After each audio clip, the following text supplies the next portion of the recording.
Yes, I love that intro. Brings me right back to that moment. Awesome. I love it. Hi, guys, everybody. Joel Mills, happy to be here hosting the Ringside Banter episode 2. Joel Mills, BamBam Boxing Academy, and the NFT Pro Fitness Club. Spent my entire life dedicated to the sport of boxing.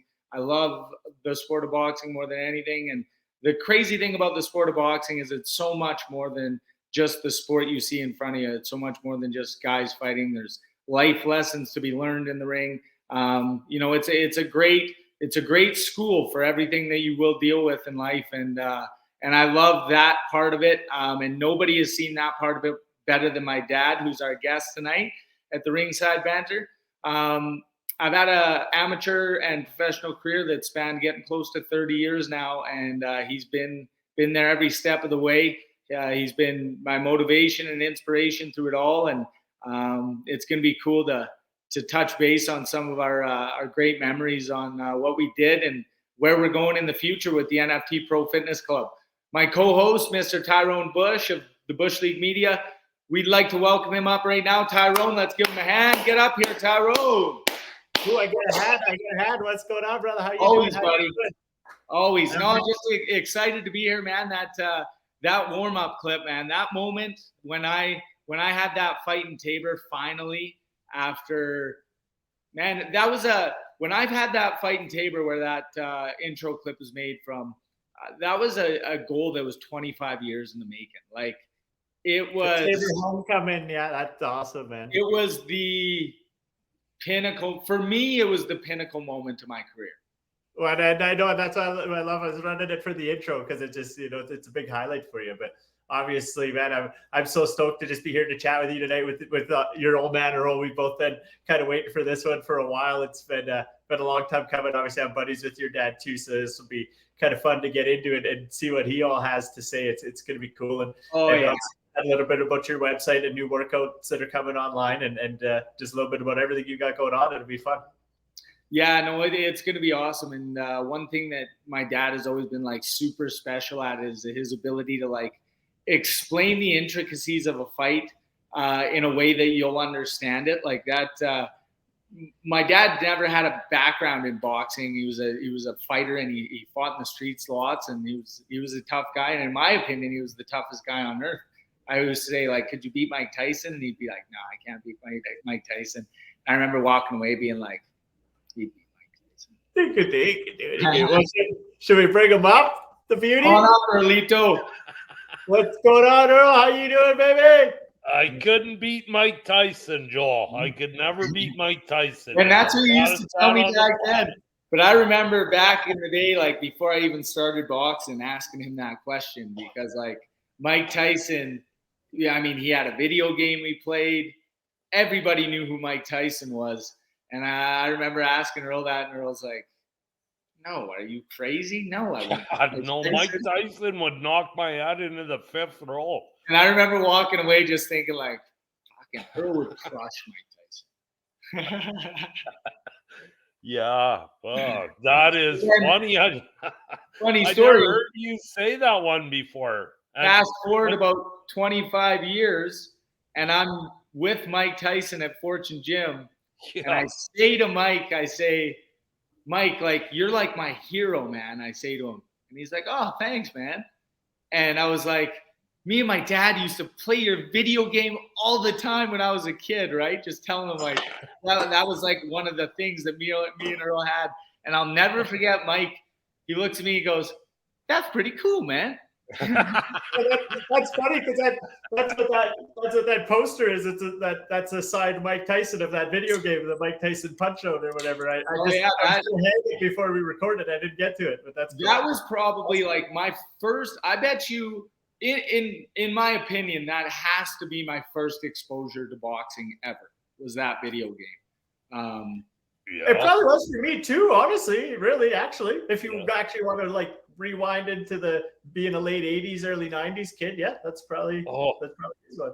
Yeah. I got a hilarious story from a fishing trip about the Mike Tyson video game, but we can get into that later. There's no better time than now, baby. That's a good one. So we're out fishing, in Campbell River, salmon fishing. 20 of us, excuse me. Oh, A couple beer burps. and we're out at a nightclub, and I'm playing Mike Tyson's Punch Out. You plug quarters in. And yeah, all of a sudden, all I see behind me, I'm looking in the screen, and there's this big giant shadow, and it says Big Giant Biker. And I turned around and I looked at him and I was like, am I playing your game or something? Am I wearing your shirt? Like, what's going on? Why are you standing there? And he's like, hey, man, can you teach me how to do that? So we sat there for hours and plugged quarters in that machine. Yeah, he was my new best friend. Yeah, he took care of me that night in Campbell River, BC, where it was. Funny. That's funny. That's a good little video game. Yeah, you would have been on the arcade. We'd have been on the. Yeah. Oh yeah, Mike Tyson's Punch Out. Yeah. Oh, we played that for hours, Angel. Oh man, yeah. That was absolutely probably my very first exposure to boxing. But yeah, the start where it all started for me. That's where like things really get interesting for me. There was a moment in my life, Tyrone, when like I was probably like 4. I bet you I was 4. Yeah, like 5 or 6. 5 maybe. Yeah, something like that. Because I remember it was well before we ever walked into a boxing gym that this happened. And I remember when we walked into the boxing gym, Kai said, "You're too young, go home. Bring him back when he's 8." And I remember that was probably, and my memory might be a little shot. It was so long ago, but I want to say that was like 2 years before I got to go back, right? Which puts me at 6. But I was young. It was like the first time that I ever like processed anything of this. And that would have been in Tabor or Lethbridge, you said? So we were in Lethbridge. Lethbridge, yeah, nice. Earl played this sport called broomball, and tell him about broomball, Dad. Oh, we were 6-time provincial champs. Oh, let's hear it. Yeah, we won a Canadian title. I'll tell you what, Beaker was a good broomball player, believe it or not. Yeah. Even with all them wieners on the back of his neck. Extra fuel.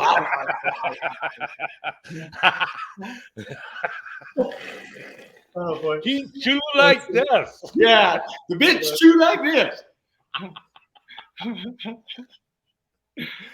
Sorry guys, I digress. But yeah, obviously just a young pup, walking in, and you spent a lot of time with Kai, right? So you started out there pretty young. Yeah. So the way it all worked out, Tyrone, was, so my dad's playing a broomball game. We used to go up to this rink in Lethbridge to watch him play broomball, and I remember it was me and my brother, and I don't recall if my sister was there. If she was a tiny little baby. My mom and my dad was on the ice, and I remember I was sitting there playing a Game Boy. And prior to this moment, I had never really ever known real aggression before. The first time you witness a fight, like a real fight, and something that's the magic of this shit, is the atmosphere changes in the room. If you get conscious enough of it, you could feel it change, right? There's an energy to a fight. So I remember sitting there playing my Game Boy, and all of a sudden a Donnybrook breaks out on the ice, and I noticed my eyes go up, and I notice that everybody's looking out at the ice, and you immediately know what's happening, and you get that feeling, right? And that was the first time where I was like, holy shit, what is this, right? And I remember looking out at the ice, and it was Earl and another guy, and there was a linesman in between them, couple linesmen in between them, trying to keep these two away from each other. So they're both going to the penalty box. Earl and this other guy are trying to get through the linesman to get to each other, and they can't make it, right? And this guy, when the linesmen were between them, was showing all sorts of aggression, Tyrone, and he was, I want mine too, right? So anyways, they go to the penalty box, and I'm sitting directly in front of this penalty box. I could have reached out and touched where my dad was sitting. And then the other one was right beside it. There was just a little gap where you could open the door and go out, right? So Earl's not done with his man yet. Like, he wants his chunk of flesh, right? And again, this is the first time I ever seen like real aggression before. And that guy was such a little bitch. Oh, yeah. Such a little bitch. Well, this is like my little mind. I don't know what it was about this moment, but like my mind processed this like as an adult. Like, I think about it as an adult, and I think like that's the same shit I thought that very same day. And so I see Earl, and he's chirping at this guy, and this guy's chirping back at him. And Earl stands up inside this penalty box, and he like starts going at the glass, right? And Buddy, you could see like it was subtle at the start. Buddy kind of just like shrunk back a little bit, right? His aggression just kind of waned, right? And then Earl starts climbing over the glass, like he's getting his, right? So Earl's climbing over the glass. The linesman get in the middle, like trying to put Earl down. Earl's trying to get over the linesman, like just snapping his crayons. I loved every single second of it. It was the most magical thing I ever saw in my life. So anyways, the fight never happens. Earl never makes it. They settle him down. He sits back in there. And I take note of like the room, because like I'm feeling some shit at this moment where I'm like, man, what is this that I'm feeling right now, right? The energy, it's going. Oh, dude, like it just, and that's why I'm such a high-strung, crazy guy all the time, because the very first thing that I ever fell in love with was life's most intense moment. The very thing. I never wanted to be a fireman. I wanted to fight people in front of everybody I knew. So anyways, I take notice of the room, right? And I noticed that like Earl don't know it. He has no idea. All Earl knows is he's mad and he wants that guy, right? That's it. And yet he holds the attention of everybody in that room, whether they were looking at him or not. My little brain was like processing this shit. And I remember like my entire life changed that day, because I finished that experience watching that, and inside myself, I knew, I'm like, by the time this is up, by the time I'm done what I have to do here, I'm going to figure out what that magic was that he just held over these people. I'm going to figure out what that was. Like, I'm going to experience that somehow. And I dedicated my entire life to that at that moment, and I've never looked back. My life is still dedicated fully to the magic that was in that fight. Because I'm glad Erlito got into that tussle. I mean, it brings the world to where we are today, right? So that's pretty. That's well, cool. You know what, Joel? You've been way more successful at that than I have. Well, I mean, we can tell just by, I was going to say, we can tell just by looking at you. Like, you don't run a grill like this without getting beat up a few times. Yeah, well, you know what? And, you know, as you get older, you realize that, right? Like, you understand, yeah, well, maybe my dad couldn't beat Mike Tyson. And, you know, you get that. But there's still, like, and this is why, like, for me, there's nothing that is more important to me and nothing that means more to me than when a father and son walk into the gym together. Yep. It's because, like, when you connect on that, like when a father and son in particular connect on that, because like the way I've always looked at it with me and you is, you know, like being in a fight, whatever your beliefs are on it, it makes you a little more real, and it makes you know yourself a little better, right? You're always going to you find things out about yourself. It's like they say when you're a kid, right? You're going to be a jackass until you get humbled a few times, right? And it's true. Yeah. 100%, man. Like it's a aren't we all? Yeah. I'm like, yeah, maybe I should be a little nicer to people. Yeah. No, it's a school for life. It's an absolute school for life. But like, I think like for me, a lot of it came down to, you know, questioning myself if I had the guts to like find that out of myself, right? Like, because man, you that's only, what it's all about. Yeah, you only find that shit when you go into something where you're like, there ain't no backup plan. There ain't no burning my ships here, right? Just like a fight. Everyone has a plan till they get punched in the face. Yeah, you step in And that then ring. the plan goes out the window. Yeah, you step in that ring, and then all of a sudden, you know, you don't know what's going to happen. And for me, like, most of my motivation always came from like, I'm going to do this because I'm Earl's kid. You know, I'm going to do this because, because honestly, because I just wanted to like, I wanted to know like I had it in me. Like I watched that on the ice that day, and I was like, I'm either going to die finding it, or I'm going to find out that it's in here already. One way or another. Someone got a shield we can go out on. Yeah, exactly. Right? Yeah, man. Yeah, man. I ain't living on my knees. I'll die on my feet. Yeah. And that's the attitude that like you need to have in fighting. And like it was just I knew I couldn't do it in school. I knew that I was going to get me in trouble, and I wanted to box. I wanted to use my hands, right? So yeah, fast forward from it must have been right near that moment, Dad, where I remember probably watching my first like real boxing match at Grandpa Mills's place, and then saying like, I want to do that. I want to be that. Because I wonder who that was. I would actually wonder who that was too, because that was the first time where I could recall in my mind when I was like, hey, this is what I want. And then I always loved watching boxing. Like, the mano a mano, like loser leave town. Yeah, it is. Like, it's loser leave town match. Like, sorry, buddy. There's no hiding. You lost. Yeah, I like that. That's one of your fantasy team names, and I obviously I'm kind of half doing a fantasy draft. I'm like, wait, are we in the league? That's our league name, Tyrone. Loser leave town. You lose, you gotta go. Like, go ahead and move to Kindersley. I'll be right back. Oh, Erlito's got to take 5.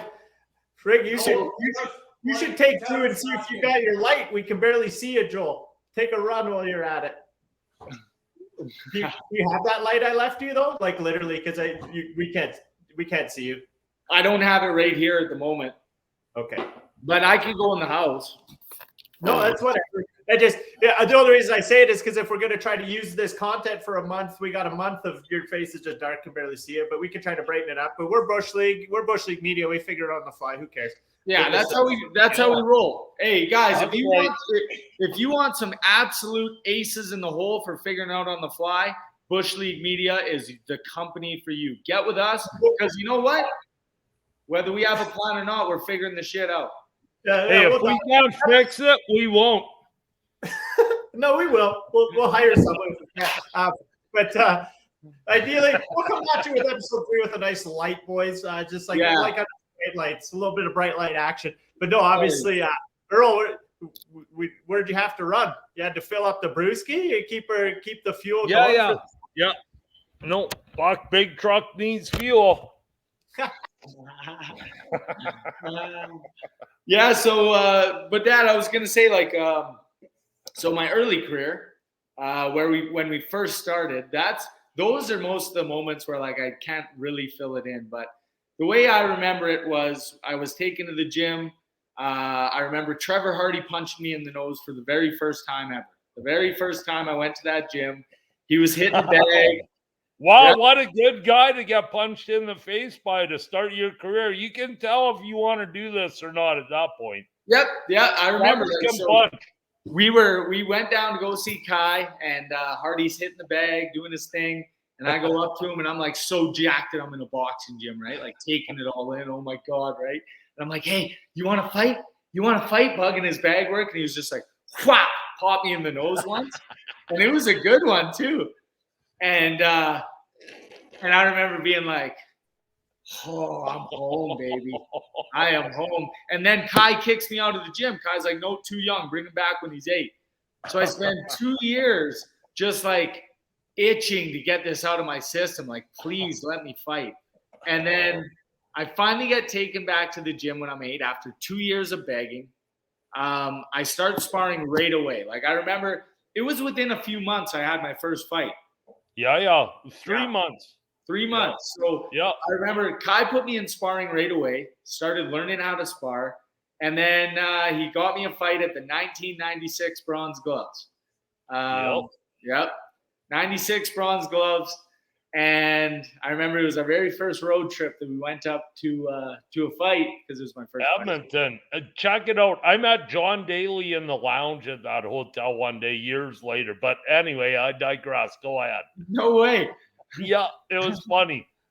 Yeah.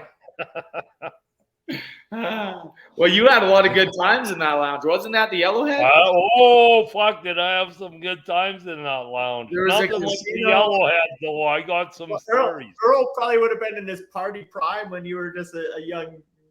Yeah. Tyrone, you have no idea. You should have seen some of the shit I did on boxing trips.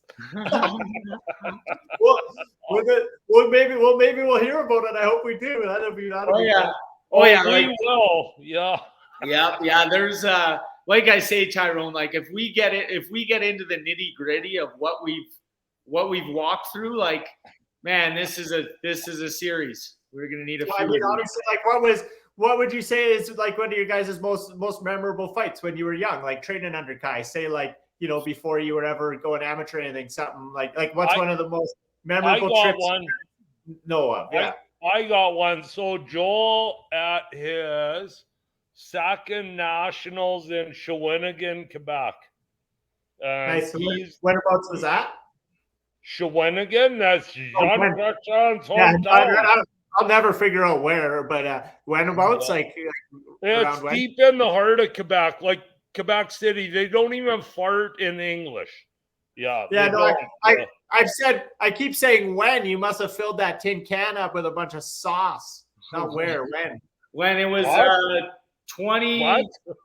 It was 2014. No, it was 2003. Yeah. Yeah, 2003. So it's Joel's second nationals. His first one, or no, is his third national. Sorry. Yeah. So he got silver in his first one, bronze in his second, moving up an age group at Canada Winter Games. And then this was the next year, and we went to Shawinigan, Quebec. And it was horrible. I hated it. Our hotel was like a funeral home, man. You should have seen the wallpaper. It was spooky as shit. Anyway, again, I digress. But he's fighting this kid from Ontario, and he's like a year younger. And this kid's standing across the ring from him. And this kid is puking before the fight starts. He's puking in his spit bucket. I remember He's so fucking scared. And Joel's just foaming at the mouth, like ready to go. And that's when I was in my real before the fight. Yeah, it was over. Again, Joel, you have his testicles. Don't give them back, okay? Just don't give them back. You have them. They're yours. Yeah, I'll never forget that. He was throwing up, puking in between the rounds. Or sorry, not in between the rounds. So before the fight started. Yeah, before the fight started. And this was a moment. So like the way it worked with me, Tyrone, is like I did my thing. Or no, I hadn't been discovered by Pacquiao yet. Oh yeah, because it would have been around 2003. You said that happened, right? So it would have been. Yeah, but it was right. This happened before that. This happened the year before Manny's people called. No, this was same year. It was only a few months before that. Right. Well, it was before, though. It was your nationals that year, and you won. It was the first time you won nationals, like on an open level where it wasn't juniors. It was And I remember, we went to LA after I won nationals, but before I went to Poland. I went to LA after I went to Poland. Yeah. And now, Kansas City was a turning point. Yeah. So anyways, Tyrone, at this point in my career, so I went through my first 3-4 years of fighting, and I had a really tough time finding my aggression, right? And I remember having conversations with my dad when I was a kid, and my dad's like, you're in a fight, like you need to hurt these guys, because I wanted to be fighting, but I didn't want to be hurting anybody, right? I didn't want to really get in touch with that piece of myself, which again is one of the reasons why I was so motivated to I know it's in there. I just got to find it, right? But it makes sense because you're always such a nice guy all the time. You're always like, oh, I'll say something, and your son Joel, he'll apologize to me. And I'm like, why? Like, you just beat me up. Tyrone, I'll tell you what. If I could put my oldest son's Brad's mean streak into Joel, you got a fighter there, man. Yeah, Brad was a little more like a rattlesnake. It's gonna get ugly. Yeah, Brad's like a snake. Yeah. You piss him off, he is all down with scrapping. Yeah. And that was one thing is I don't enjoy hurting somebody, and I don't have a whole lot of aggression like that in me, but I just love fighting. I just love nothing on this earth, nothing you'll ever find on this earth will ever compare to stepping into that ring and hanging it all out there and proving to yourself you can. Nothing. I mean, I've been chasing that dragon forever, Dad. And nothing compares. For me, I was obviously never a fighter, more hockey and stuff like that. But even just boxing and training and doing the little bit I did, it's just a part of me still was like, man, I kind of want to get in there, chase that, So like I said last show, maybe we'll do it one day. Man, and I tell this people, I get scared. I'll be honest. I'm I should. Ellis Mania, Tyrone, Ellis Mania. Yeah, I tell people this all the time. I just had a conversation last night with a couple guys that had started training who were hockey players before. And guys say that to me. They're like, am I too old to try it out? Because I got it in me. I want to. And if you want to experience that and you want to have that fight, I tell you what, you will never regret it, no matter what happens in your life from that point on. Because the way a fight works is when you prepare for that and you put yourself through that kind of pressure and that kind of fear and having to continue to step forward and continue to walk through that fear, you come out of there a different guy. You get KO'd in the first round. You get KO'd in the first 30 seconds, think you're a complete and total embarrassment. You will walk out of that ring twice the version of yourself before. You'll be able to deal with more. You'll be able to withstand more pressure. You learn how to be hard in the ring, and it's the best. No, definitely. We all get knocked down, man. Yeah. Oh, 100%. I mean, I grew up, kind of in a little bit of a rough city there, so we were always kind of scrapping and battling. I might have never done it in the ring, but we had our fair share. But there's something different to training for a long time and mentally, and knowing you're going into it and all that kind of stuff, right? It's a lot different for sure. But I don't even know. Did we even tell the story about Earl's favorite trip, or did we just go all elsewhere? I don't even remember. We're just grappling and loving it. Oh, my favorite trip?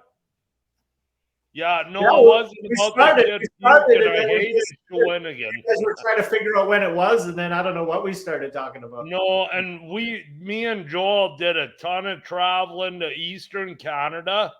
Holy cow, we toured Eastern Canada for quite a few years. Because that's where all the national team shit was based. But my favorite trip ever, my favorite tournament ever, was Canada Winter Games out in Dalhousie, Campbellton.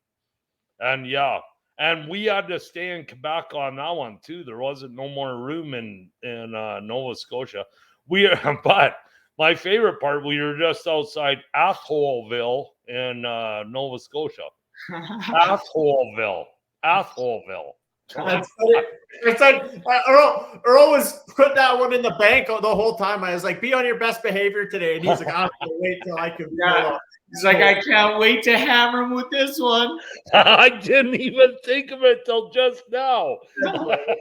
There's all kinds of funny names out there for sure. Like obviously, like my family's from Digby out there. But yeah, no, I'll give it to you. I know it exists, so I'll let it slide. What a great fucking experience! What a great hacking experience that was. Yeah. It was amazing. Like, What the heck? Then he follows it up with a heck. Oh, that's too good. Okay. Yeah, the Winter Games, that was a cool one. Oh my God. Yeah, that was so cool. Joel got coached on dealing with the press by some media person that was like, okay, if the press comes and talks to you, here's what you gotta do, yada yada yada. It was wild, man. Like they were so, and here's something a lot of people don't know about the amateur boxing game. So Joel won 2 national titles, right? And anytime you win a medal in nationals, and he won a silver and a bronze too, Alberta boxing gets a certain amount. The 2 years he won a gold medal at the nationals, Alberta amateur boxing got 160 grand, 80 grand each from them too. Nice. Just contributing to the future like you still are now. I love to see it. Yeah, and it's like professional boxing, but it's not, right? But it means it's what's riding on that is huge. And the longer you can keep them athletes, guys like Joel, like, don't just go fight, go do your thing. Yeah. But if they don't know that, it's better. Yeah. Yeah, it's 100%. 100%. Yeah, you don't want to put pressure on a kid, right? Like the kid doesn't need to know that. No, and there was so much riding on those that most people will never ever know. Mm-hmm. Yeah, and you know what? Yeah.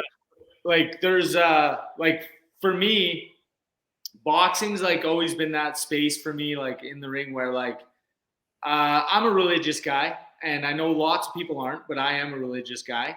And whether you call it God or what have you, or the universe. Having faith, man. Yep. If there's one place where I've felt things happen that were supernatural and where they were like spectacular and out of this world, it was in the ring. And that was probably the very first moment that happened to me. The moments that screamed to me in my head are that moment there when I won my first nationals, when I knocked out Fernando Guerrero. God was with me that day. When I broke my hand at the Playboy Mansion and I fought that fight with one hand. Those were the 3 moments that really, but I was drunk all 3 times. Yeah. Yes, you were. The year before, when I was in the nationals and I got the silver medal and I got beaten by Castile Clayton, I thought I won that fight. I thought I had that fight in the bag. I thought my first nationals I went to, I got it, the Canadian title, which was my big goal as a amateur. And I missed it. And I remember being so upset, and then getting to go and getting that chance again and making it to the final against a guy from Nova Scotia, against the former champion, right? Lots of things were leading in that same exact direction. And then to fight the first 2 rounds with that guy and have it be so close with the reigning Canadian champ, and then getting a standing 8 count in the 3rd round that was a bogus standing 8 count. I thought for sure that that I was going to get robbed again. Like, in general, they don't really like giving national titles to anybody in the West. The West doesn't really win national titles too often because we ain't polished enough. We're too redneck, man. Yep. Yeah, and it's easier for them to keep, Central Canadians and Eastern Canadians close to the hub of Right. And you know what? In the whole bullshit scheme of things, Canadian amateur boxing keeps it close like that so their travel costs are lower. And it's bullshit the way it works. I'm sorry if that's offensive to anyone, but I've watched it. I watched it with my own eyes, and it is bullshit. yeah. Hey, Yeah. There, I'm done with that rant, Tyrone. We love it, Earl. We love it. Yeah. Well, that's the truth, though. It is such bullshit. Like, oh my God. Yeah, the politics involved with amateur boxing, it's worse than figure skating. Like the judging. Oh my God. Oh, I got stories. Oh, do I have stories? Yeah, we've seen some bad decisions in our day. Oh, yeah. Yeah. Well, what's one of the worst you've seen? Like, was it your own or just watching other fights? No, or? you know what? The worst decision I ever saw, and one of them was Joel's fight in Poland when I wasn't there live, but he hit this guy with like 55 left hooks, and this guy he is fighting didn't hit him with 55 punches total. And Joel tagged him with 55 left hooks. I counted them numerous times. I just pulled that video out off the shelf the other day. I haven't watched it, but yeah, it was. I'll never forget watching that video, and I wasn't there. It's my biggest regret in life was not going to Poland with Joel. That was a trip. Like I should have just said, screw it at work, but I had two other kids at home. You know how it goes, right? You're supporting a family and you got to go to work. And yeah, it's turnaround season. And yeah, right now is my gold time. But yeah, looking at that video of that ref lifting that other guy's hand up, and Joel's just looking at him like, let's go again. Let's go 3 more rounds. Like, well, yeah, that was one thing. Like once that switch turned, like, and the crazy thing is, Dad, like as I went further and further into my career, and originally I had to learn that, and then as you get better and better, you start getting more comfortable at being able to go, okay, I know how to put myself into the mindset and into where I need to be to like be in a fight, right? Oh man. And then as it keeps going and going, it gets so natural that you can't control it, right? So like by the time I hit the pros, I remember being able to like put it on a stopwatch. It'd be like, okay, hour out from the fight. Okay, I'm gonna go mosey around. I'm gonna look down at the ground for about 5 minutes. I'm gonna listen to some aggressive rap music, and I'm gonna think about destroying somebody. At that point, the hair on my neck is gonna raise, not all of them, just to the top of the spine. I'm gonna take a few more seconds. I'm gonna shadow box here for a while. I'm gonna feel my heart starting to beat, my veins starting to pump. Now all the neck hairs are up, and then all of a sudden you just feel that shit, just like you're a superhero. Like, yeah, it's unbelievable. Like you turn into something else, right? You need that switch. Yeah. But I tell you what, when that switch was hit, I would have died in that ring. Because that's all that mattered was I just want to get my hands on this guy. You know what? Anyone that steps through them ropes that doesn't think like that should not step through them ropes. Yep. Right?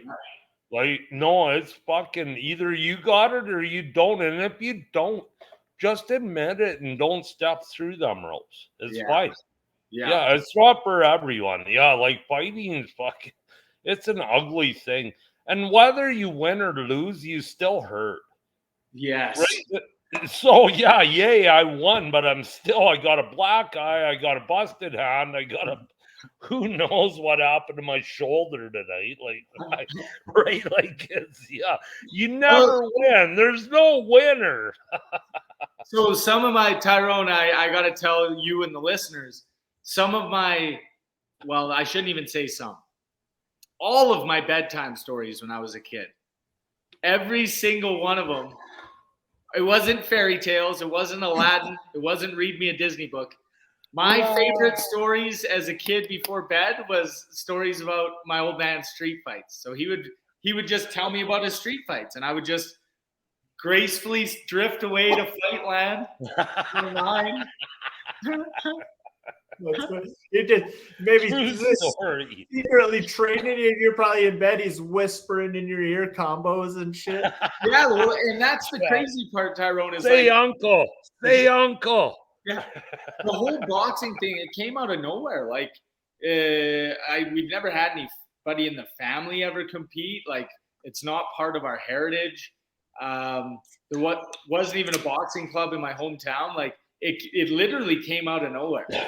Just came from not watching that one moment, right? That changed everything, right? Changed everything, man. I'll be on my deathbed, and people could ask me, like, "What's the most important moment that ever happened to you?" And like, watching my dad battle in the ring, eh? As far as life changing, like, obviously having your kids is your most important moments. No matter what, that's your most important moments. But as far as call, Joel. Yeah, thanks. But as far as life changing, that moment right there, nothing has ever pivoted my life like that. Yeah, you're definitely right. A kid's a big one, right? Everybody says like, "Hey, it's going to change your life," and you're always like, "Yeah, whatever." And like the second after it happens, you feel that one, like you're like, "Okay, that just happened. I'm not the hero of my own story anymore. This little person." I'll take a bullet for that little thing, right? Yeah. That's a moment where like once you've experienced it, it hits you, and right? Whereas that's a moment where like you don't know that it hit you till you look back on it like 20 years later, and it hits you. It was that moment, right? It seems to hit you way harder with daughters. Oh man, little girl, yeah. Oops. I mean, heck yeah. Well, you can curse, Earl. You can drop the. You don't have to heckin' and. You quit being a pill. You just gotta watch some of your shenanigans. Easy, grandma broad. We own this network, Earl. Yeah. This is SwearNet, baby. We do what we want. Do whatever we want. It's Bush League, baby. Okay, well, fuck it then. Fuck it. Yeah. We just want to be. You asked for SwearNet, you got him. Okay. No, but I guess one thing that that comes to mind for me though when I think about all this is like, obviously we know that moment for Joel where he's like, "Hey, this is the moment." Like my dad's got the crowd. That's that heart-changing moment. I guess I would like to know, Earl, what's the moment for you when you were like, "Holy fuck, like this kid's special." And I mean, you would have thought that about your kid from like when he figured out how to use the toilet, right? Like I'm like, there was. But I mean, like there was a ton of moments. That kid from Ontario puking in the other corner was a moment. I was like, "Holy fuck, is that kid scared?" Like he was so scared he's puking in the spit bucket. I've never seen that before. I was like, "What the hell?" But no, the most magical moment of Joel's career was Kansas City against a future world champion. This is a movie in itself. It was a current amateur. And I would like to hear your point of view of it because me and Joel got really into it a bit in episode 1. I know that's a big turning point for him, but I want to know where it's at for you. I want to know what you seen. I heard the side of it, but where was it for you during all that? It was crazy, dude. Yeah, yeah. And neither me or Joel knew who this guy was, but he turned out to be a world professional 168-pound champ. Yeah. And so Joel fought 2 future world professional champs in that career that won like a WBC or a ring belt they won a world title. Yeah, Fernando Guerrero and Daniel Jacobs. Fernando Guerrero was the first fight. And yeah, man. He is beating the shit out of Joel. Yeah, he was like, "Oh my God, poor Joel. Like he's taking a beating right now." And I mean, I'm in the back row. My beer still tastes the same. Like I'm not taking them punches, but man, I was feeling them all, every one of them. Well, it's right? Like, I was. It was like, oh God. And then Yeah, Joel came off them ropes with the left hook and just ding and knocked this kid out cold, colder than a wedge. It took them like 3 or 4 minutes to get this kid out of the ring. He knocked him out cold.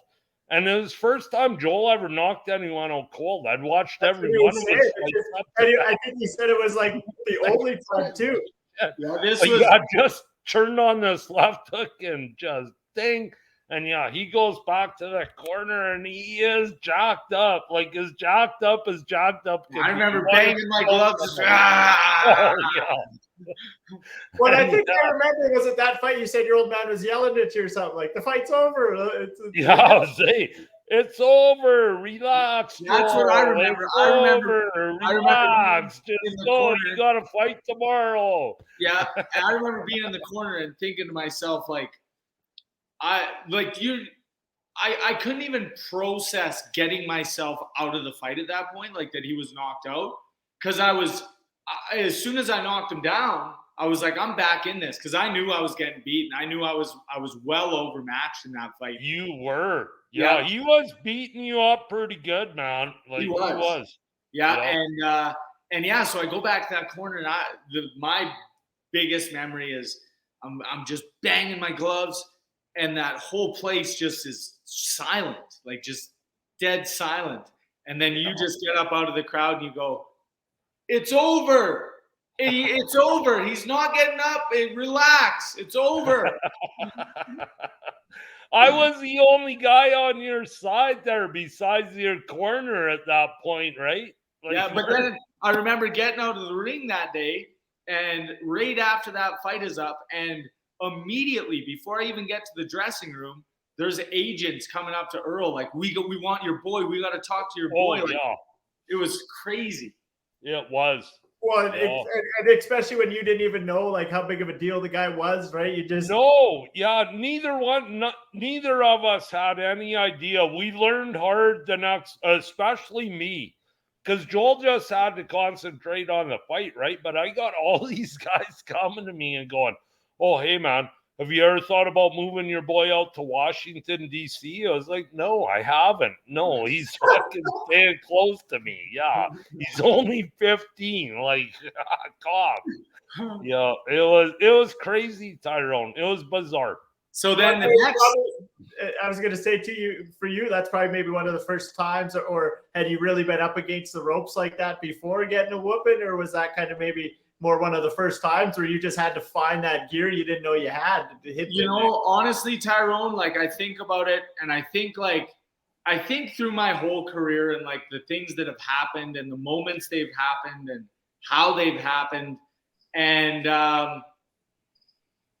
there was that punch was magical that I threw that day, man. That punch, that single shot changed everything. Because then, as soon as I knocked out Fernando Guerrero, I was on notice. People were intimidated, and I ended up winning 2 more fights by knockout, which like basically made my legend concrete. You actually only won 1 more fight by knockout. You won 1 more fight by he took a dive. Yep. Yeah, it was the first time a guy took a dive on me. But like, so the combination of those things, all of a sudden that single punch, I knock out Fernando Guerrero. And because of that single punch, the next fight, the guy takes the dive on me. And because of that single punch, and because that guy took a dive on me, I knock out Fitzpatrick with 3 right uppercuts because I'm riding high. And because of that, because of that, I get going down to LA. Because of that, it all came from one shot. It did. Yeah, that one fight, it was like the shot heard around the world. That's cool, man. That's cool. You knocked out an American fucking Golden Gloves champ without knowing it was. Yeah. When you were just a new Canadian champ and no one knew who the hell you were. That was the funniest thing. Everybody thought I was the Russian. Everybody's like, "Did you hear the Russian knocked out Fernando Guerrero?" You could kind of look like a Russian a bit. But obviously, too, speaking of the Gold Glove, it's one of the little symbols we made for you. I mean, there it is, baby. I'd like to hear some stories about. I just smash something. But I would like to hear some stories maybe about like when you did get your Golden Glove and that, and because I think you're a 2-time, if I recall, right? Well, no, 5 or 6 time, Tyrone. Yeah. Okay. Let's hear all the full details then. Yeah. So I won. That was one of the tournaments that I went on to win like time. I'll be right back, boys. I got to bounce for a minute. You do you, Earl. Huh? You do you, Earl. You do what you right. want to do. So that was one of those tournaments that I won time after time. Like I think I went 3 or 4 years in a row where I won that one, and it was right in a stretch of my career where like I just went on a tear. When I was about 13 years old, I kind of flipped the switch, and from 13 to 18, it was just like, just get out of my way, right? I just wanted to fight. That's all I wanted to do. But my Golden Gloves titles, the very first one was at the Yellowhead Inn that I won. I fought this kid named Peter Spence. I actually ended up fighting this Spence kid 5 times in my career. So that's one thing. That's a rivalry. We fought 5 times. There was a few guys that I fought like that because there's not enough. Small circuit in the area. Small circuit, yeah. So you fight the same guys lots, right? I won at the Yellowhead, and the Yellowhead Inn was where my dad was talking about, where connected to this Yellowhead Inn was a strip joint and a casino.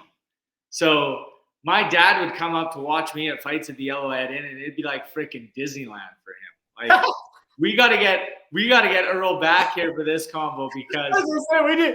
Of course, the strip club comes up and he's not even here. Yeah. Oh, the strip club. Which one? The Yellowhead.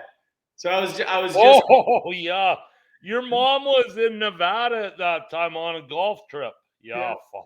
And I was just telling. You better watch how someone cuts that up if they get their hands on that clip. No, whatever. You know what? I'll own this shit, Tyrone. Yeah. So yeah. No, I just meant talking about the strip club, and then Mom, you put those the other way, and it's a bad scene. No, it's all relates. Yeah, it all relates.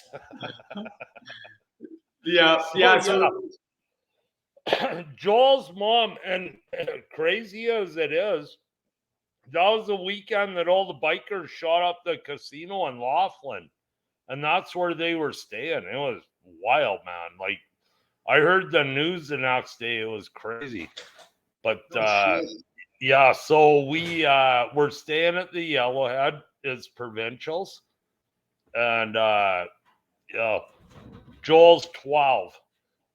I remember that. And the fights are in the basement of the Yellowhead, but upstairs it's a strip joint. So I plan my schedule out, man. I'll tell you what, I'm the most organized guy you ever seen when it comes to this schedule. So it's fights, strippers, casino across the street, big casino, Yellowhead Casino.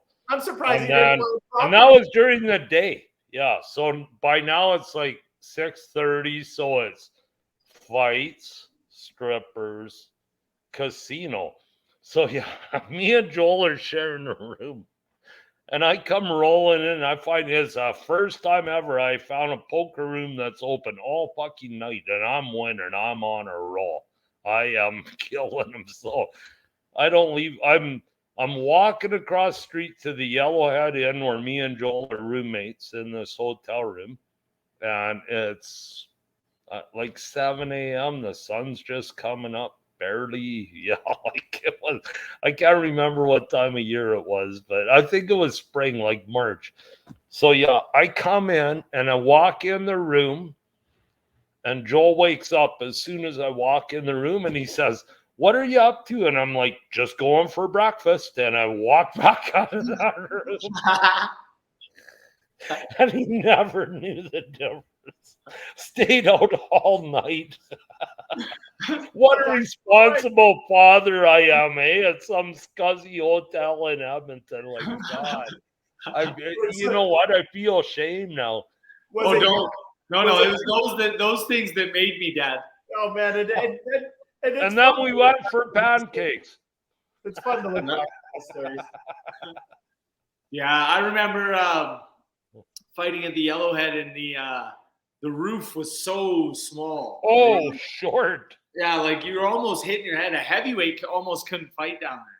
No. I remember I trained with this kid, and he was a tall, skinny kid, real, like super skinny. And he wins his first fight down at the Yellowhead. I don't know if you were here at this one or not, Dad. And the ref grabs his hand, takes his hand, raises I it to remember the this. Yeah. hits the roof, and he breaks his wrist. I was like, oh, talk about a shitty ending to that story. What? That was the same weekend, Joel. What I was think the he same was weekend? with me at the Yellowhead Casino the night before. I don't fucking know. Yeah. Or how about another one at the Yellowhead? Remember when I retired that Russian guy? Yeah. One of my very last amateur fights. And so my biggest memory of this fight was I somehow locked all my boxing gear in my car at my apartment, or that house, with Dana. And we were at the venue, and we had to drive back to my house. I didn't even get to warm up. I just freaking got in that ring, went to scrap, and I was like, in my head, I'm like, man, I'm fighting a thug here. And he's like 30 years old. I'm like 16 at the time. They're all saying he's like some Russian national champ and this and that. Not even warmed up. And I remember I caught this guy with the right hand, and I just fucking dummied him, and I retired him. Never fought again. I remember that. That's kind of I cool was to there. have it in the book. You say you retired a guy. Yep. Yeah. And yeah, like I say, I was like 16 at the time. It was one of my very last amateur fights. And he was probably 30. And he trained at a gym that I kind of had a little bit of a beef with at the time. The owner and myself didn't really get along. So like, I knew that I was going into this fight with this guy had told this Russian guy, like, mop me up, like, get me out of there, right? This was a Karate Kid moment for sure, because it had happened before with me and this guy's coach, where I had fought somebody and the intensity level was just like out of this world, to the point where you're like, okay, I know where that's coming from. You know what I mean? So yeah, I walked into that fight quite nerved up, but yeah, I caught this guy with like a perfect right hand, and I was a bomb of a shot, and yeah, he just Sylvester the Cat down onto the canvas. Fight got waved off, and yeah, he never fought again. Yeah. Hey, that wasn't fun for him. Nope. Nope. No, it never is. No. Yeah. Being on the losing end of a fight is never fun. Like you say, like it makes you a better man, but it's still never fun. No, exactly. Like, fun. Yeah. I think back on my losses now, and they're like, I wouldn't trade one of them. I wouldn't trade a single one of them. Not to like get the win instead of getting the loss, and not learn the lessons that I learned to progress through the sport. Because like, that's one thing too, is like the whole undefeated record thing. Yeah. If you're Mayweather, or if you're a Danny Jacobs, or if you're like a guy who's like amazing, then I get it. Obviously, you want to just win and you don't want to lose. But like, most people, 99% of people who ever step into the boxing ring, which is like 1% of the population, right? So a very like broad range of people in a small, group.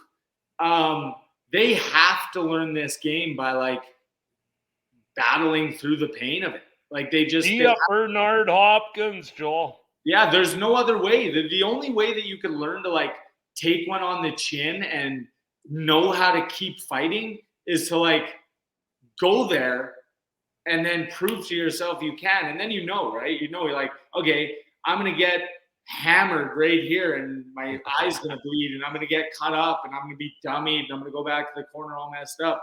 But then Apparently, I'm not as good as fighting as I thought. Yeah, but then you go back to the corner, and if you'd been there before, you go like, okay, I've been here before. Like I've been this deep before, right? That's all boxing is. It's like getting past the levels.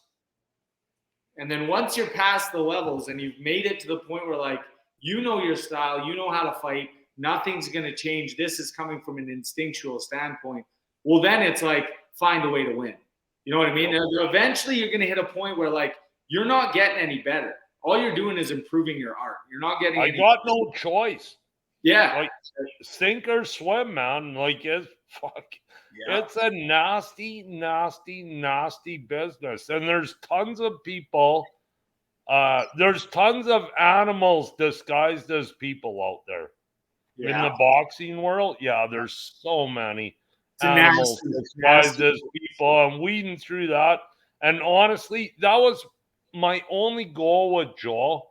I just wanted him to go, you go do what you do. Like, you go, you want to fight, go fight. You want to go get punched in the face, go get punched in the face.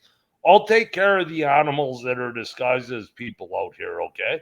Yeah, and we made a great that's team. the way we worked it. Yeah, no, that's good. I mean, we made a great team.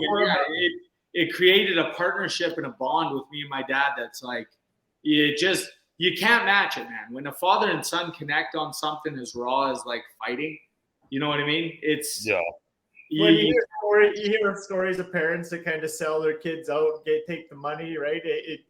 He always kind of got to go your own path, which is cool, right? I always knew Earl had my back. Yeah, and you know what? Thank God, because had I not known Earl had my back, none of this would have happened. None of this would have came to reality, right? That's the thing is like, that's what I love about the sport is like, to some people, they'll watch a fight and it'll be like, oh, okay, he won. Good for him. He won, right? But for the people that have like intricately been woven into the story of a fighter, they know that it's so much more than that, right? Every thought that fighter has, every like, doubt that fighter has, he's had to like overcome that. And in order to overcome that, well, I used my mentor's Earl's advice you know what I mean? Like when you're a 16-year-old kid, a 17-year-old kid, like your dad has created you. That's who you are. So like the reason I won a lot of those fights was like going back to that mindset that was bred into me by him, right? Whether he knew it was happening or not, that's what was going on. And it creates a bond with a father and son that's just unbreakable. That's awesome, and it's awesome to see you guys, still have it here. What, 30 years later, 36 years later? It'll never change. Oh, fuck yeah. Yeah. I mean, heck yeah. Hey, you say whatever. Obviously, like I said, it's cool though how it brings everything to where it was. I mean, even for me, just to have met you in Vegas through the Ellis Mania stuff and got to know your old man, and then like I always say, like me and your dad have been better friends than me and you for a long time, because me and your old man been drafted and doing football and doing stuff like that. And then obviously just over time, me and you became really, really good friends. But kind of trippy how it started more me and your old man being buddies, right? So good times, boys. Love you both. Yeah, I love you too. Yeah, no, and it's funny that it all started with Ellis, because there's another. When I think back on my life and my life story and what's happened, meeting Jason Ellis was a huge pivotal moment for me. Hell yeah. Yeah. What a cool dude, and oh my God, he loves you. Yeah. We'll have to get him on a show one day, because obviously, like I'm a big fan. There's a reason I got the.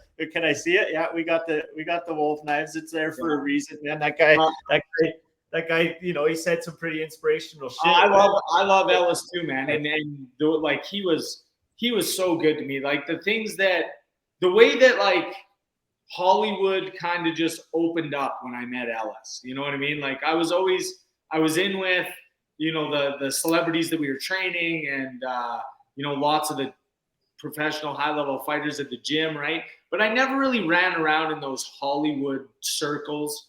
And then I met Jason Ellis, and like I got to experience Hollywood for a few years. That like kids go down there, 1 million kids go to Hollywood every day, and they don't get to experience what I went down there not looking for, and I just fell into my lap by meeting my good friend Jason Ellis. That's awesome.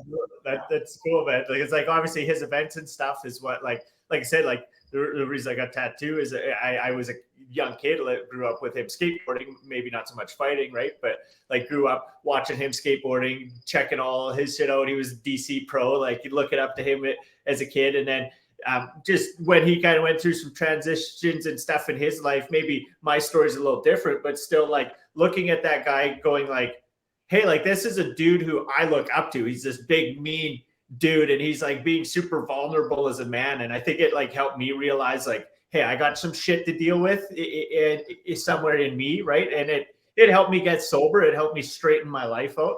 It definitely we'll have to get him on the show one day because it'd be cool. Oh, yeah. Fuck, that'd be. I would love to partake in that. We gotta have Mike Tolley on here. Mike Tolley's my favorite, man. Yeah, we'll get him on there one day for sure. All I know is the one thing they didn't teach you when they took you all around Hollywood, Joel, was how to light the set. We're definitely we gotta light the set. I just keep looking at him. Buddy. He's so tired. We gotta light him up next time. I'm sorry. Next time I'll have. Here he is saying sorry when he could probably knock me out through the screen again. No, I apologize. Yeah, no, I know when I've messed up.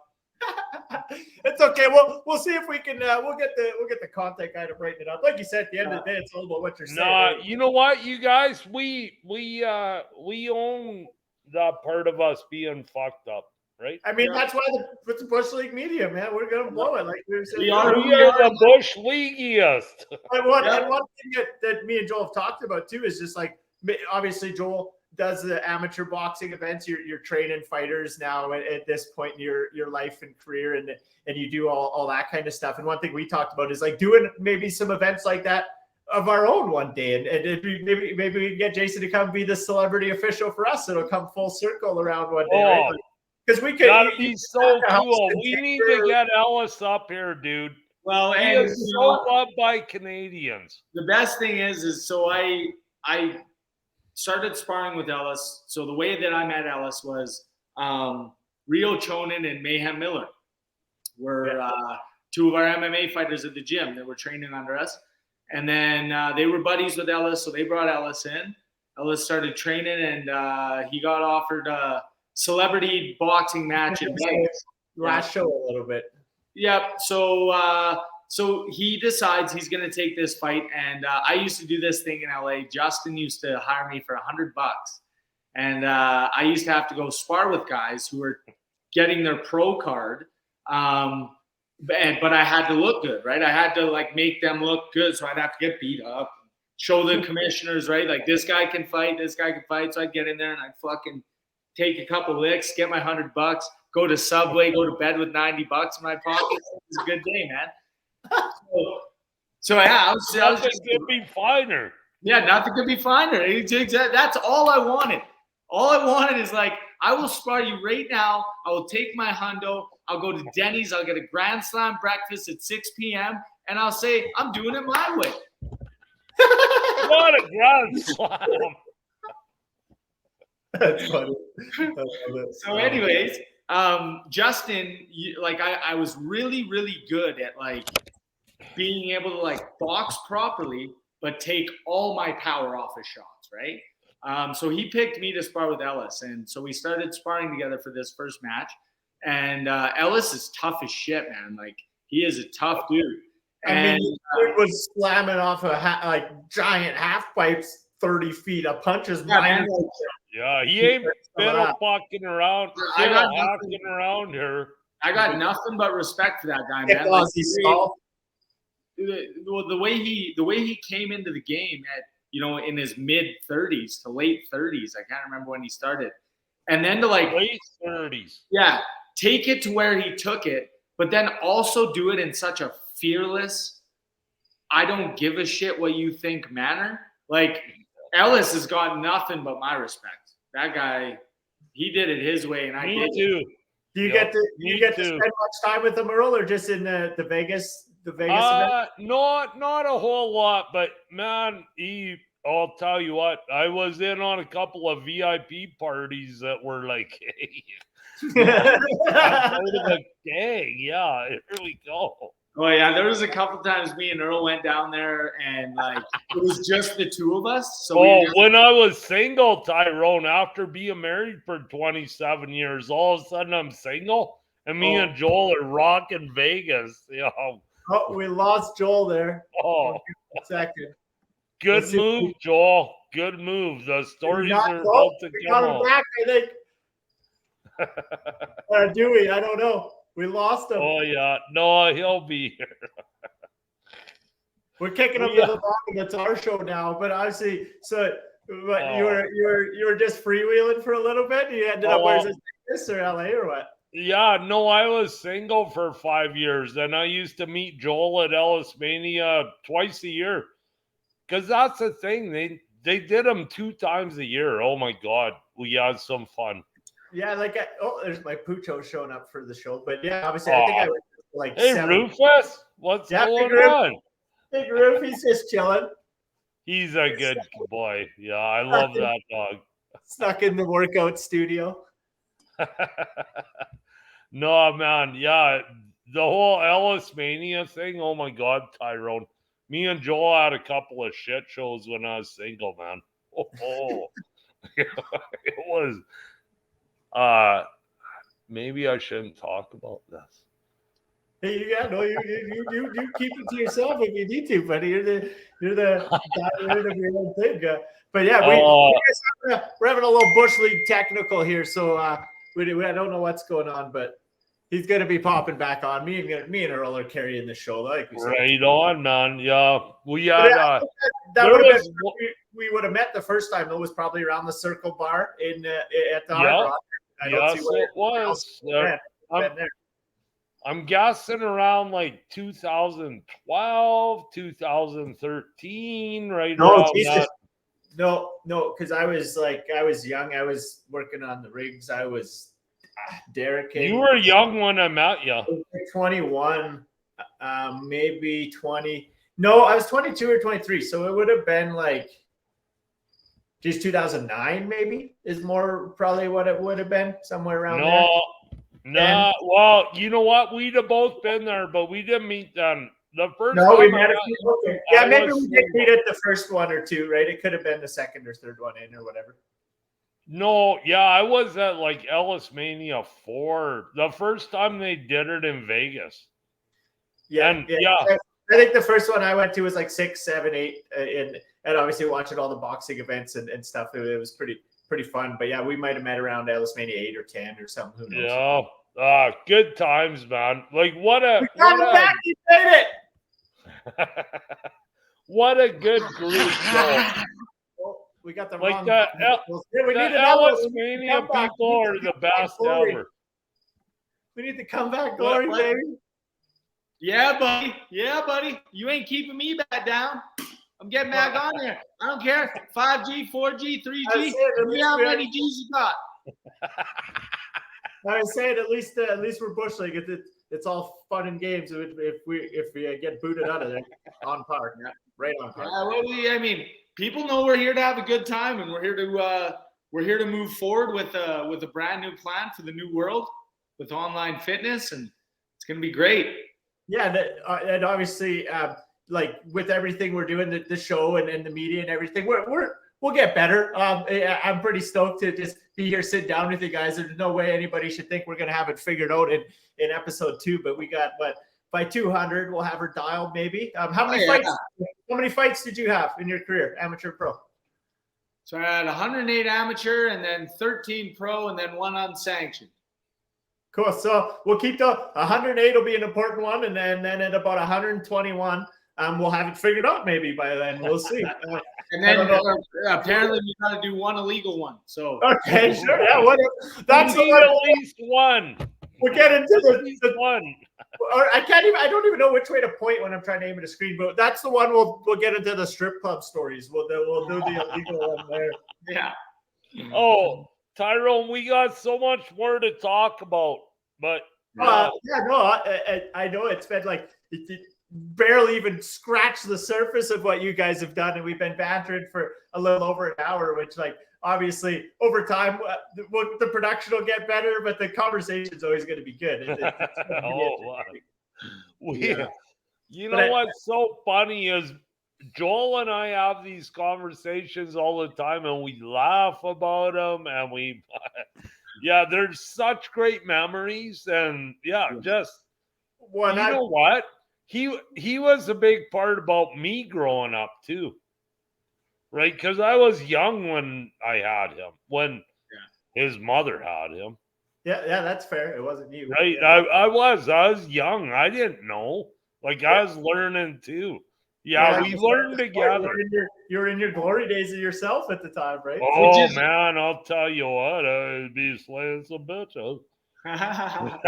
Which is it's pretty cool to think about, right? Because like for me, when I was back, in those shoes, I always thought like, man, Earl's got it, man. He's got her figured. This guy knows what he's doing, and he was totally didn't. I was he was younger than I am right now, and I'm like, I've lived a lot of shit, and like I got no clue what I'm doing. Spinning around on this ball. That's about it. Just trying to pay the bills. He's trying to fight, lift heavy things, put them down, and add another brick to the old pecs. Right, you know what? Your kids are looking at you the same way, dude. And yours are too, Tyrone. Yeah. That's what it's all about. Then that's honestly like for me, and me and Joel have had the discussion. Like, I maybe didn't chase my dreams like I wanted to as a kid. I kind of fell into that, hey, you got to work. You got to make sure that you end up 30 or you're not broke and poor. And so really cool. Well, look at you go. You're not 30 and you're not broke. So you're good to go, buddy. You accomplished that. That's where I sit here now, right? And I look at like my little girl and I'm like, I don't want her to see that I chased money forever. I want her to see that I chased dreams, that I chased passion, and hopefully turn that into money. And like for Joel, obviously so awesome for his kids to have like had a dad that hit the top level, done all that stuff. But I think the same thing for you. Like we don't want to, you don't want to see the kids seeing you grind in construction or doing that now in like the second half of your life. That's why for us, it's like, let's take a run at this. Let's have some fun. The only way we got a chance to do media and really show your workouts to the world and sell it and turn that into your job and show our kids that, hey, we're not just giving up, falling in line with what society wants. We're chasing dreams. We're going after it. I think it's important, right? Because like you said, those kids are watching us all the time, man. Let's make this life our bitch. Well, exactly. And I'm just honored you guys, of all people, are sitting down and doing the show with, obviously. There could be anyone who is not Bush League to produce this. So, I'm honored, guys. I'm honored. We are too, Tyrone. Thank you, brother. Well. Yeah. I love you guys, man. It's always fun hanging out with you guys and chatting with you. And I know one thing too, like Joel, we're working on a new website for you. We'll be wrapping up the show here quick, but we're going to be doing that. Obviously, for those who don't know Joel, he's been training people for a long time. He's got a gym that's back opening that he had to close it before COVID. The gym's reopening in Tabor. You're going to have a spot there to be training everybody again. And then you're online 5 days a week, every morning, hour a day. You can do that on Facebook right now. We're going to get our own whole website going and move all your customers into there and then start doing your lives on our Discord. And the reason we want to do Discord, I know like even Earl's figured it out. It can be a silly thing for some, but it's such a cool tool because we're going to be able to have it so that your people who have your memberships, if they want, they can come hang out with you, have coffee in the morning some days. We can work out as a group together and like, just bring that next level to it. Because I know for me, like since I've built this gym that I'm sitting in here recording when COVID started to do your workouts, I've never turned back. It's like I have my own trainer in the gym, right? You're walking me through the workouts when I do them. It's kind of that little extra motivation a guy needs. And I know I'm stoked to do them. Yeah, well, no, and I appreciate you being on there with me, Tyrone. And, the best part about these workouts and one of the, honestly, the reason why I'm still so dedicated to like, transforming these into better and better results is because when COVID hit, I always had this dream. So I did a lot of single weight exercises with the 25-pound plate. And when I owned my gyms, I would do and I still do. This is the most of our weight training on the online program, but lots of single weight exercises such as circles, curls, single arm rows, overhead marches. It's the Tip Tuesday. We'll teach you all of them. Yeah. So, and I had this dream in my head because when I was training for fights, a lot of those exercises I would do lots of reps of to really get my forearms pumping and get my core fatigued, but still like maintaining your positioning, that's the number one thing when you're in a fight. Once you get too fatigued, the first thing that goes is your ability to hold yourself up straight. You'll start hunching. You'll start hunching into your opponent, leaning into him. That core will go, right? And I always thought, Good call. and if I can make a program that is just with this 25-pound weight, and you did 1 hour workouts and you got to the point where you could move that 25-pounder easily and it wasn't a struggle, you would be unbelievably strong just from the stability in your core. And then COVID hit and the perfect opportunity presented itself for me to create this program. So I did. And for the last 3 years, it's been my entire fitness program. And I've never felt better. I've never been stronger. I've never been able to maintain my composure while fatigued better.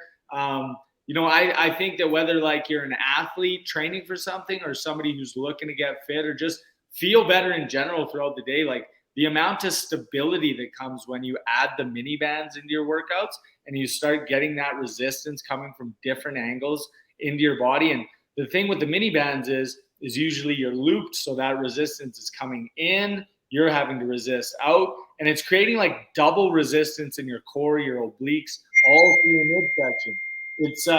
It's pretty crazy stuff, man. And I've taken 3 years to dial it in, and I probably won't quit. I'll probably do it till I die because I feel amazing. Yeah, no, they're definitely great classes. And obviously like the way you've structured it where you can do it 5 days a week, you're not like dying beat. You kind of get the heaviest stuff out of the way early and then keep working through it as the week goes. It's awesome. And so I know. Yeah. If you can safely fatigue your muscles day after day after day and overload them like that, your body's naturally going to respond to that like workload you've put on it. And that's one thing my mentor, Justin Fortune, taught me is like, it doesn't matter how hard you train. Over time, if you train 12 hours a day, which is way too much, you're overtraining way too much. But over time, if you go 12 hours a day, 12 hours a day, 12 hours a day, and then maybe 2 times a week, 12 hours a day, your body's eventually going to become accustomed to that workload, or it's going to break down, one of the two. But that's where the mind comes into play, because so many times as an athlete going through high-level amateurs and through high-level professional, it's like the whole world rests right between your ears. It's like your body can be completely broken down. But if you got it up here, no problem. Push through it every time.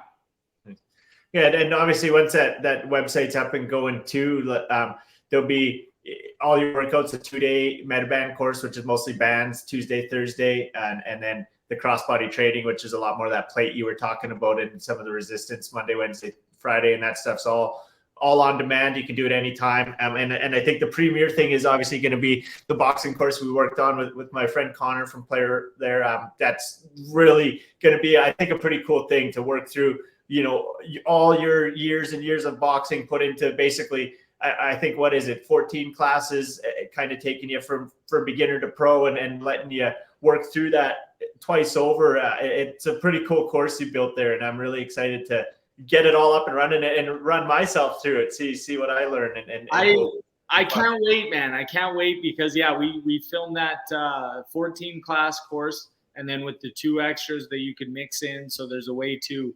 Well, we mixed it right here. We mixed it right there, and that gym is where you did it. You don't have that space anymore, but that's where it was done. It's I'm really excited for the BamBam Boxing Academy to come out because it's the accumulated knowledge that I've been able to discover over the last close to 30 years now, all kind of packed into one. But then there's really not an end to it either, right? I've created it in a fashion where you could take yourself from 0 to a functioning fighter with proper mechanics, and then there's still opportunity to continue to progress with this program. And I really honestly think that, like, if the kids can get their hands on this BamBam Boxing Academy, we're going to have a lot more fighters out there because kids are going to be able to train themselves at home.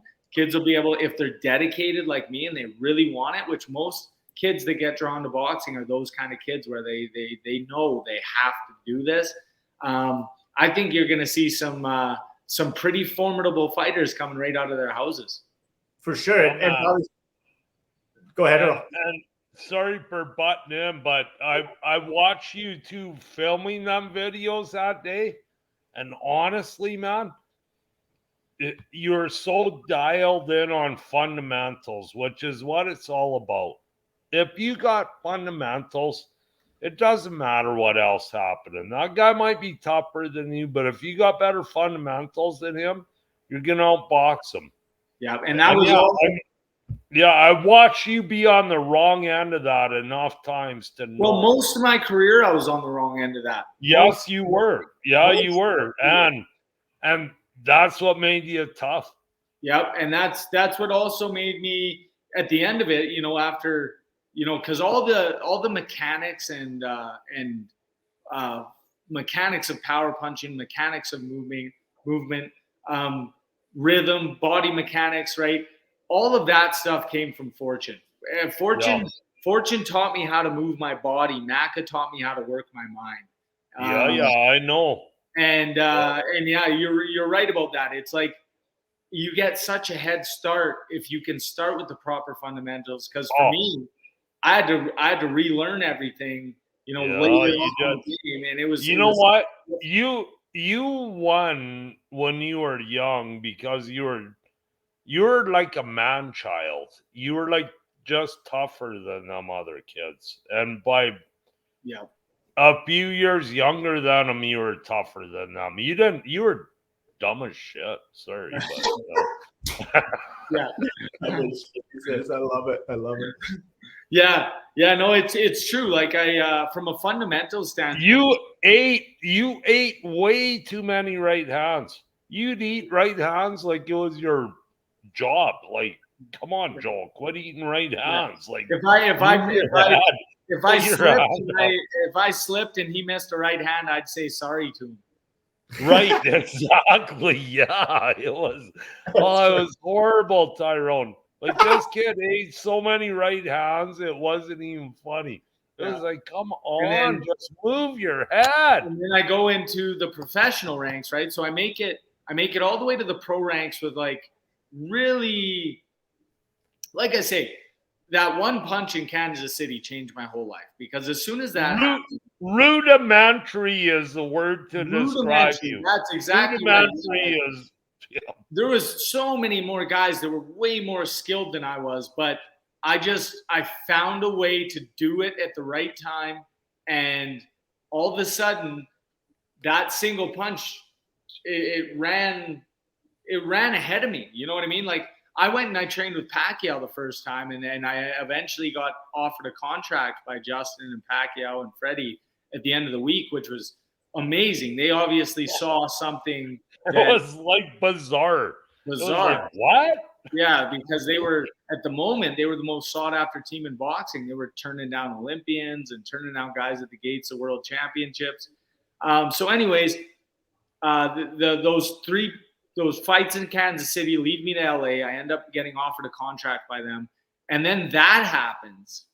I get offered a contract by Pacquiao's team, and my story goes ahead of me so far. It was crazy. Anywhere I went in Canada, I would go to a fight in like Nova Scotia or like New Brunswick or somebody way out east or Ontario, London. And I'd have people coming up to me and they'd be like, "Hey, you're the guy who got signed by Pacquiao, eh?"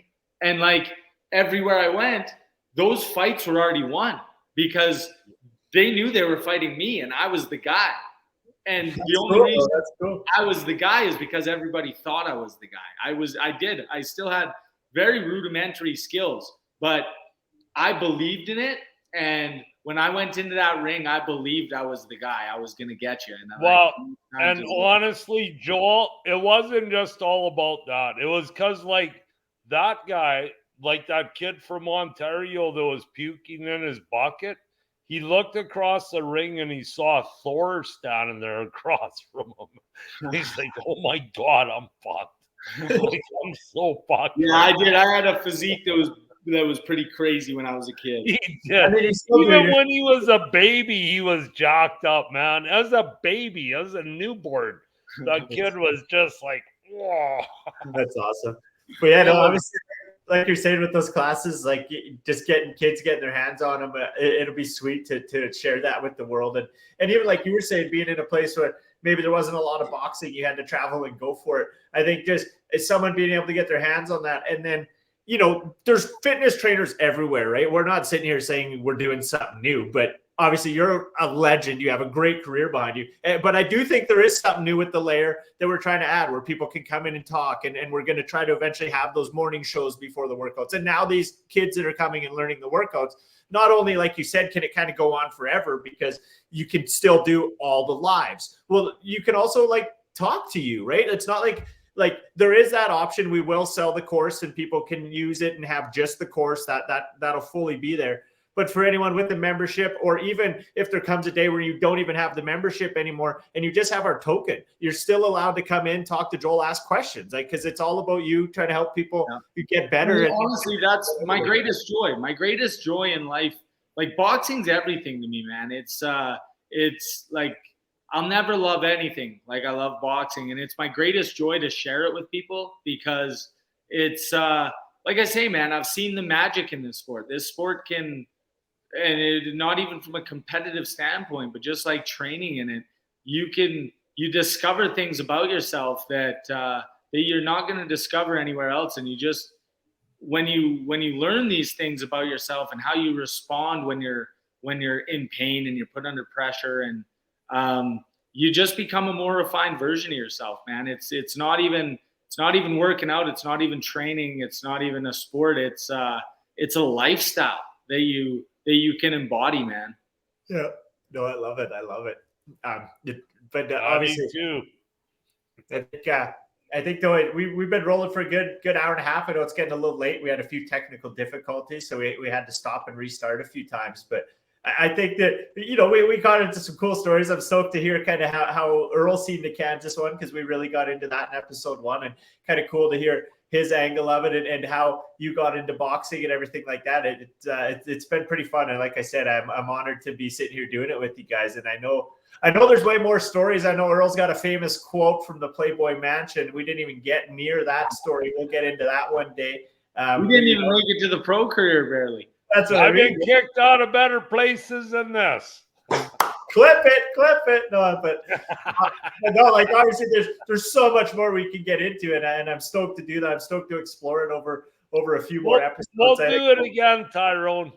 Yeah, we'll be by the time this comes out, I think we should be around November. So anyone checking this out, we'll probably be close to having Joel's site going. So make sure you pop in to the Discord, come say hi to us, or hit him up on socials, and you know, we'll make sure we get everybody set up for that. And Earl, I'm looking forward to probably just mopping the floor with you in fantasy leagues. Well, we'll see about that, Tyrone. It's never happened before, so I don't know why I I've won a few leagues and you're in them, so I would think that means I don't know, but you know, whatever. Right on. Well, that was so much fun, guys. I could sit here for hours and hours and hours. We could talk about. We'll do it. We'll lock in a few more for sure. Like I said, we didn't even get into the pro career. I'm sure the Playboy Mansion. We could probably. I think we'll just do an hour and a half on that one day. We'll sit down and there will be more. Like there will be, by the time we get to the end of episode 2, we're gonna be like, dang, we need an episode 3. Yeah, no, 100%. We already do. That was, you know what? I'm going to check out, fellas. That was so much fun. Thank you. I'm glad I got to come and partake in this because, you know what? I'm a lot better at Joel at filling in some blanks. Yeah. Because he was in the ring getting punched in the face and he wasn't paying attention to what was going on outside the ring. And I was in the back row drinking beer. And we got a few more stories on that too. Remember that time in California I had to get certified as a corner man? I had to pay a fee. And we walked in into the ring, and I walked right by the corner, right into the back row and ordered a beer. Yeah. So we got my dad into this. Yeah, we can't get into this story right now. We'll save that one. We got a few cliffhangers for the folks. Right. We got a couple for the Okay, future. I am bouncing. I love you guys. Yeah. Love you too, Oh Dad. man, thank you. That was fun. That was so cool. Thanks, Joel. You bet, Dad. We'll see you All tomorrow. right. I love you guys. See ya. Love you too. Love Bye. you too, Earlito. Thanks, brother. Tyrone, brother, I'm going to check out as well, man. Another great episode. It's getting late. I thank you for coming and recording another one with us.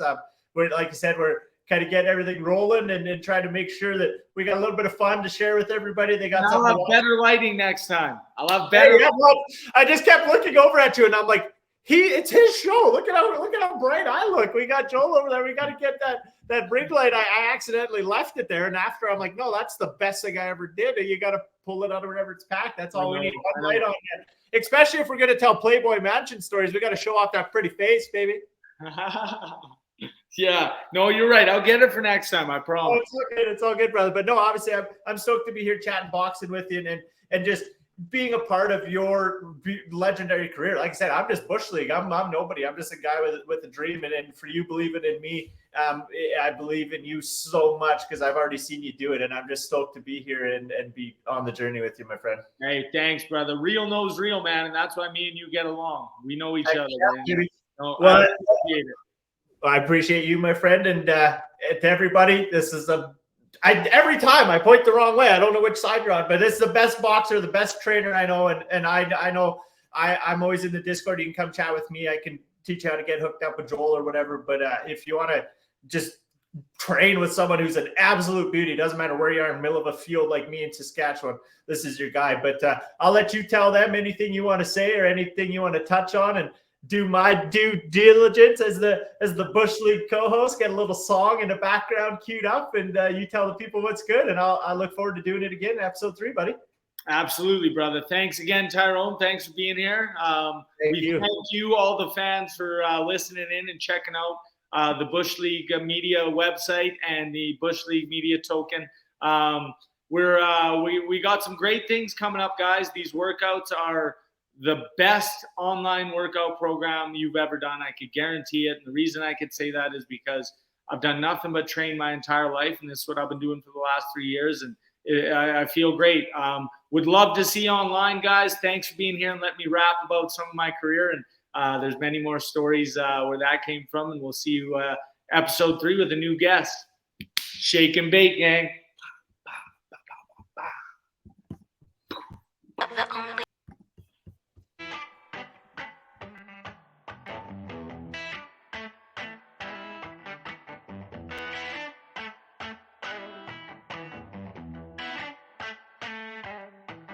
Well, I was raised in the South, where the boys grow up to be men. Home of the shotgun and a blade sharp tongue, and it's accepted to drink 'cause it's sin. I tell you my first and my last name, but you'll probably think I'm undercover. Well, gather around the table if you must know the story of a man they call Bad Motherfucker.